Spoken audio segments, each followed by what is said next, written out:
Hello and welcome to The Wire. My name is Zeeshan Kaskar.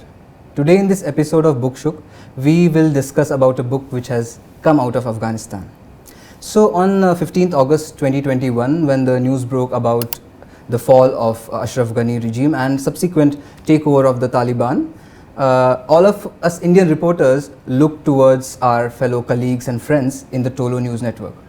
That's because Tolo, not just it has a reputation of being a factual reporting website or a news organization, but honestly, perhaps it's the only big news organization coming out of Afghanistan. The reason for mentioning Tolo today is that we have a very special person in this interview today. The man who, along with his siblings, created and in fact transformed the media landscape of Afghanistan, the CEO of Moby Group, Mr. Saad Mohseni. Welcome to The Wire. Thank you. Saad has lived a remarkable life. The son of a former diplomat, he had to move out of his home country in 1978 after the Soviet invasion of Afghanistan. Post that, he worked in Australia as a banker, and also he had a small business in Uzbekistan. Just like many other ordinary Afghans, the fate of Saad Mohseni also changed when the Americans invaded Afghanistan in 2002. The Taliban was not there in power, and Saad Mohseni founded the Moby Group, which operates in various media platforms. And now Saad Mohseni in 2024 has written his memoir, and the book is called Radio Free Afghanistan, which I have had the pleasure of reading. And today we are going to talk about this very book. So thank you very much, Saad, for talking to us. Me. Yeah. So Mr. Mohseni, in the initial chapters of your book, optimism is a key word, is what my assessment was. Like, you were optimistic about the media, you're optimistic about a lot of other things. So after 20 years, my first question is, are you still optimistic about the future of Afghanistan? Well, we have no choice but to be optimistic. Really? Well, I think longer term we have to be optimistic. The question is, am I optimistic in terms of the short-term prospects for the country? The answer to that is probably no, because we're in a trajectory. If you look at things, it's becoming more restrictive for women.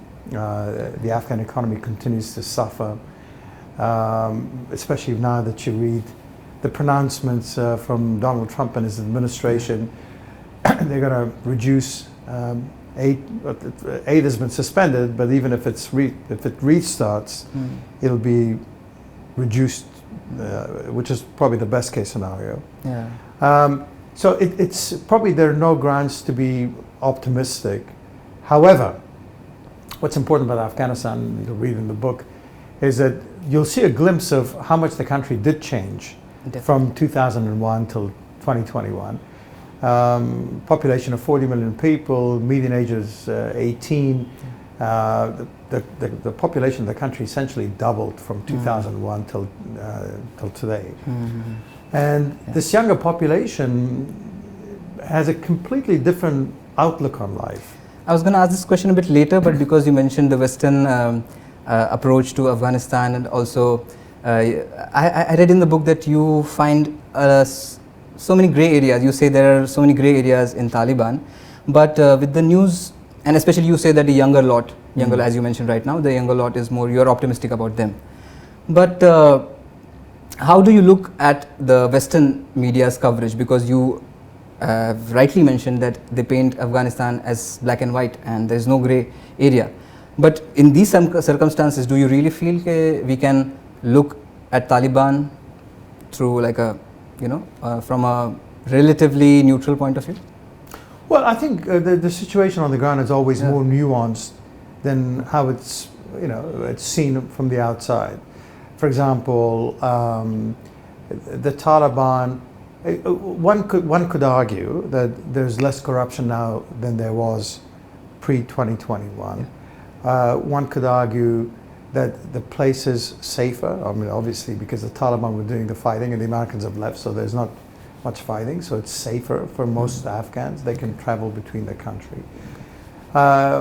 In a lot of ways,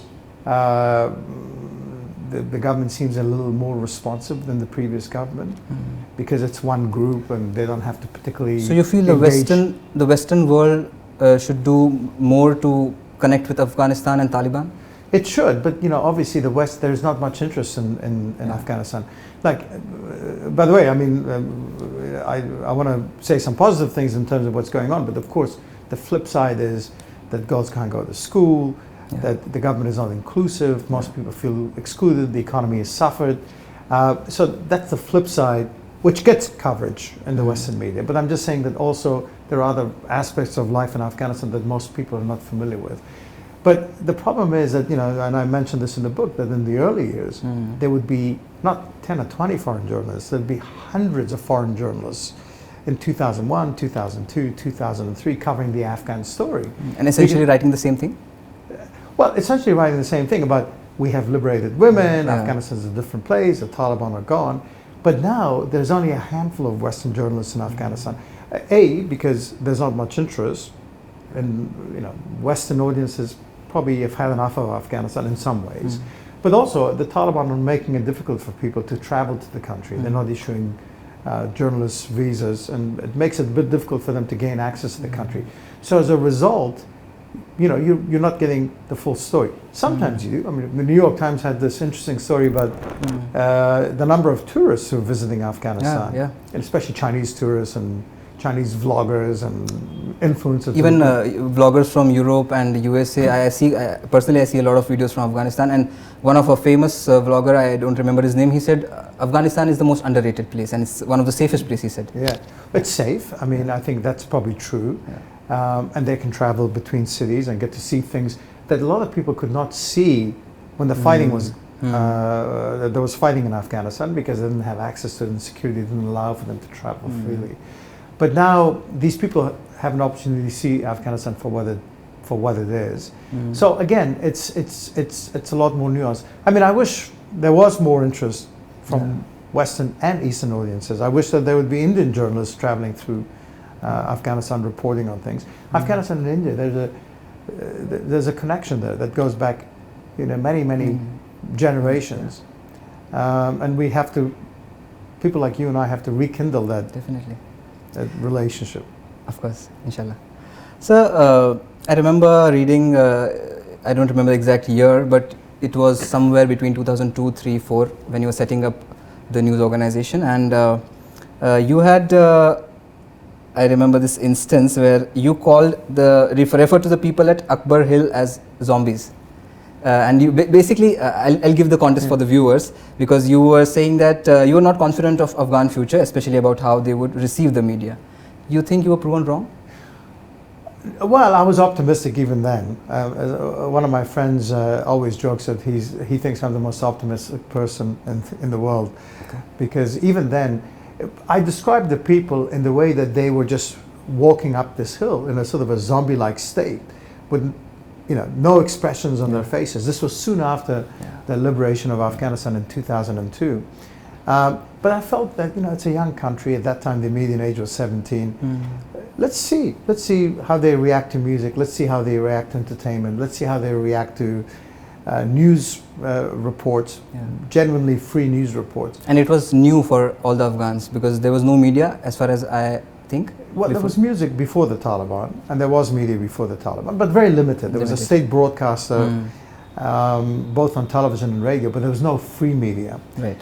And then, of course, we embarked on this thing, and not knowing what to expect, but it was a huge success, because Afghans are not that different to other people. They enjoy music, they enjoy entertainment, and they enjoy cricket. They not only enjoy cricket, they become very good at cricket. They're going to play the Champions Trophy. Yes. Yeah.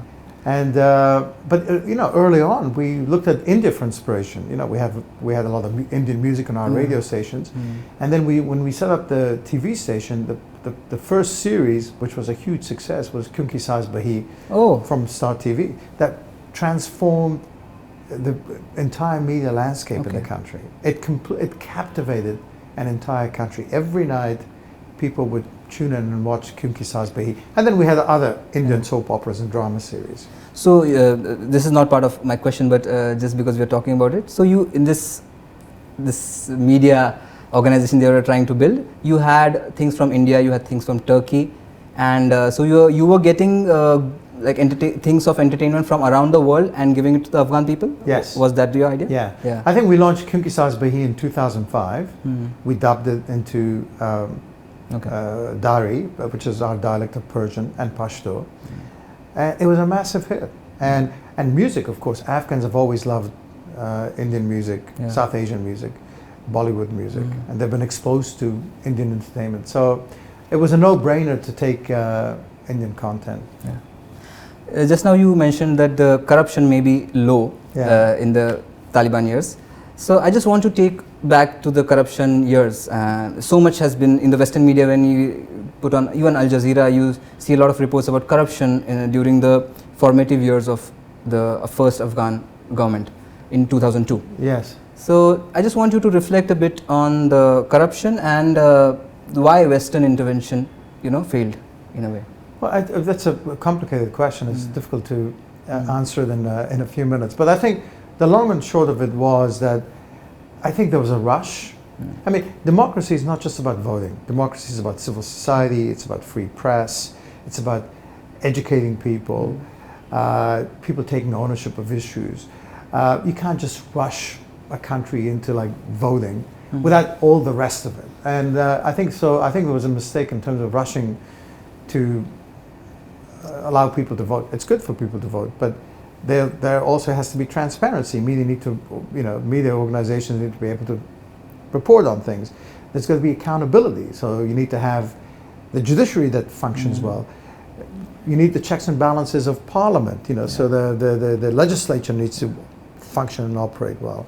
All of those things need to work together, and people need to be aware of their rights and their obligations in a democratic state, and also be able to hold people to account. So a lot of those pieces were missing, and it wasn't done in a very organic way. It sort of was a rush job. Right. The thing with corruption, which I think it was interesting, was that I think just too much money flooded into the country, and the country just didn't have the capacity to digest billions of dollars in aid that was coming through. It should have been planned in a better way. And in a more slow way. Yeah, slow way. And I, rather than sort of the international community dealing through hundreds of thousands of NGOs, it should have been better coordinated with the government, for example. The government that was sort of was transparent, accountable, professional.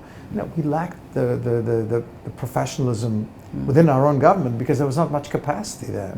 We went from the Taliban years into this sort of semi-democratic state with a bureaucracy which was brand new and lacked capacity and expertise. So I think those things contributed, but I think the most important thing was that there was a tolerance of corruption.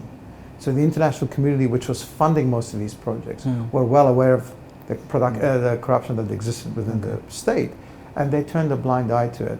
And they, and some very bad individuals were involved as, key members of the government, or as governors and so forth. And all of these individuals were tolerated. Okay. So, while reading your book, it's of course it's a memoir, but it's also kind of a story of Afghanistan over the last 20 odd years, and also about your organization. Yeah. But in the book, there are some small narratives which tell a larger story. For example, my favorite was the story of the driver who became a guy in the radio station. Qayyum, his name was? Danishar, Humayun Danishar. So his story of, through his story I got to know the troubles that the people faced who had to cross the border into Pakistan, live the refugee life. So did you plan this sort of a narrative that you wanted to tell the story of these common people? Well, it was important for us to connect with people, right? And it had to be of the people, for the people. So what,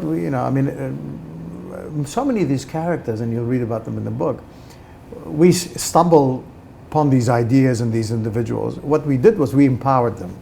We said, well, you're interested, you seem to have a talent, here's a microphone, see what you can do. And this happened with a lot of people. He was driving your car initially? He was a bad driver. He kept on, we had this Land Cruiser that by the time he finished with it was worth half what we paid for it. But then you made him a radio presenter? Because he was so good, he kept on coming into the studio. He had a deep voice, you had written. Well, he was very funny. So he kept on coming into the studio and saying, hey, telling the DJs and the news guys, hey, can you announce that there's a traffic jam in this road, and because he'd be driving and he'd know what was going on.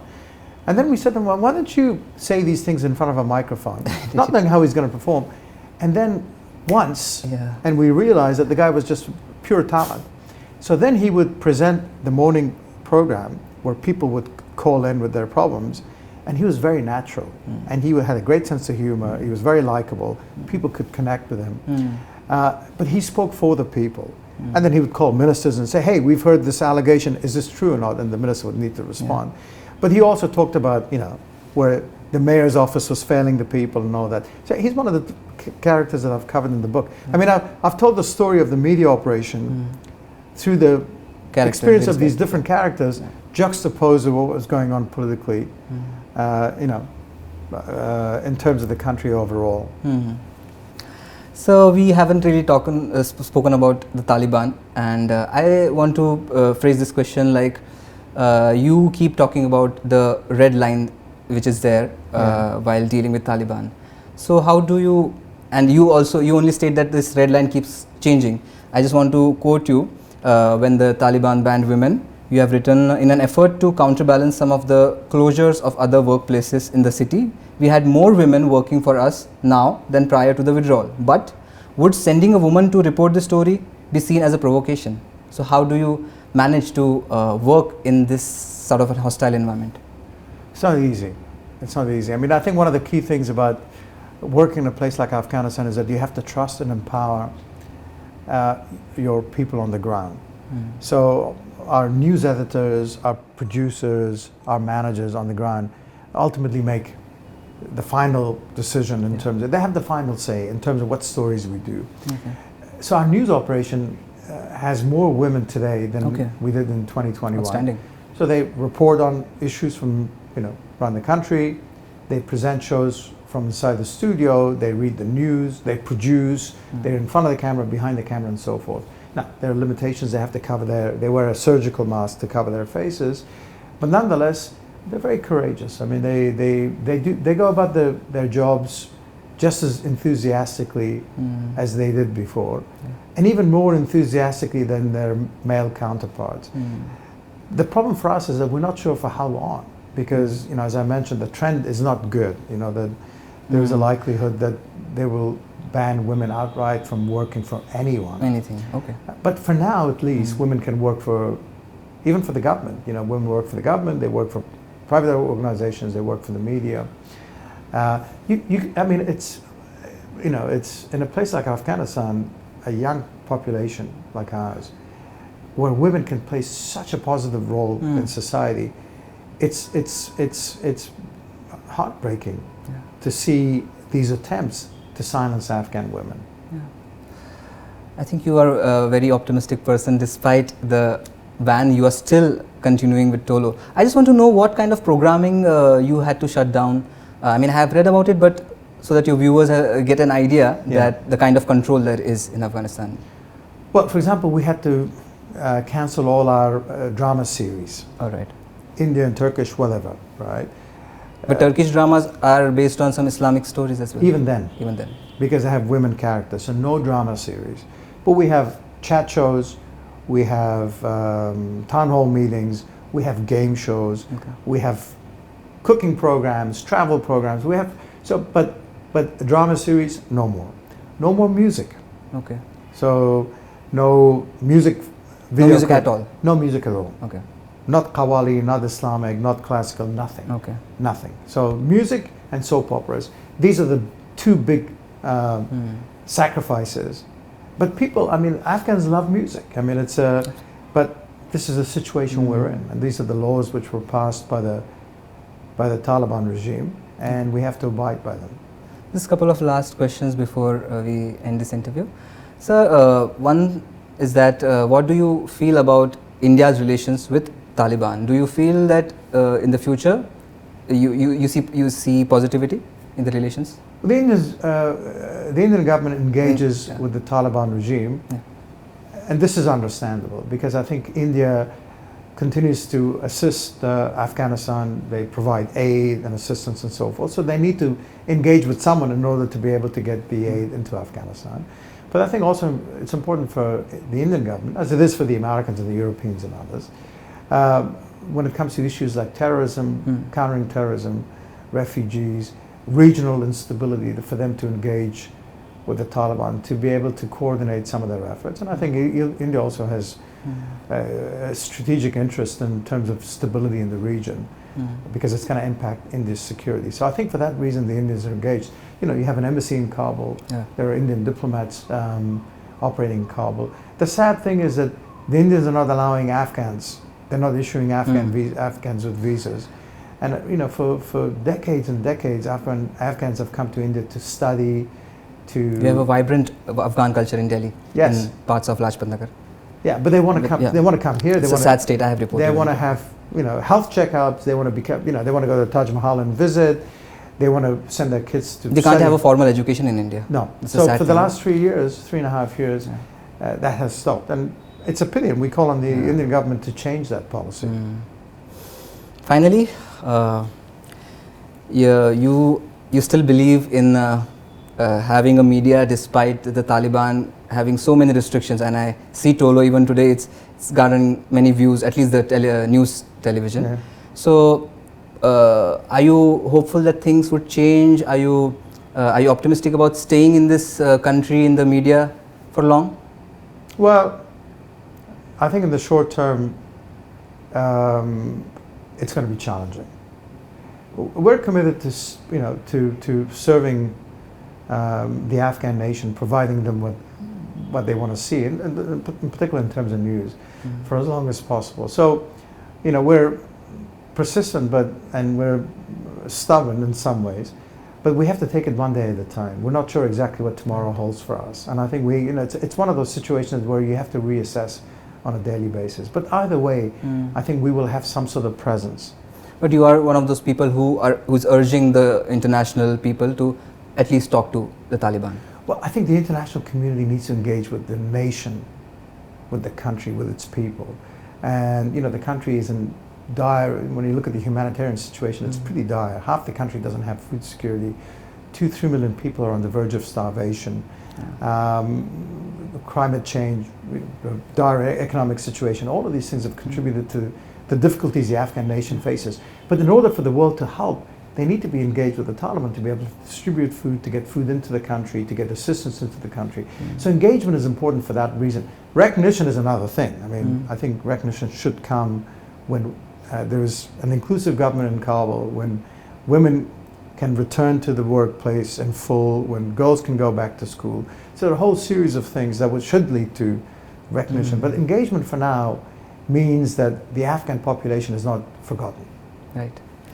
Very optimistic yet practical approach from Mr. Saad Mohseni. Thank you so much for talking to us. And for the viewers, Radio Free Afghanistan is available online. You can buy it anytime. And that's it from me. My name is Zeeshan Kaskar and you were watching The Wire. Thank you.